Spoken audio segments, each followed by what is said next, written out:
පතිකයා පතික මාරුව භාවිතා කරන විට රියදුරාට නැවතුම් රේඛාව පසකර යාමට නොහැක. රියදුරා දඟර සීමාවට ඇතුල් වී ඇත්නම් පතිකයා මාර්ගය හරහා යෑම නොකළ යුතුය.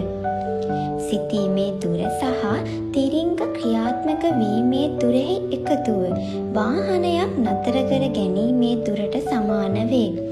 එහිදී පරිසර තත්ත්වයත් සුක්කානම් පද්ධතියේ ස්වභාවයත් රියදුරාගේ මානසික මට්ටම යන කරුණු බලපායි.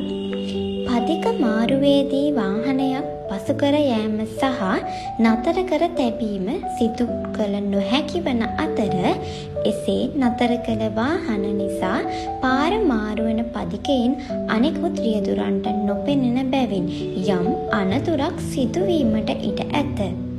තවද යම් පදිකයෙක් මීටර් 50ක් ඇතුළත සිටී නම් ඔහු හෝ ඇය පදික මාරුවට පැමිණ මාර්ගය හරහා යෑම සිදු කළ යුතුය. දකුණ බලා වම බලන්න, ආයෙත් දකුණම බලන්න.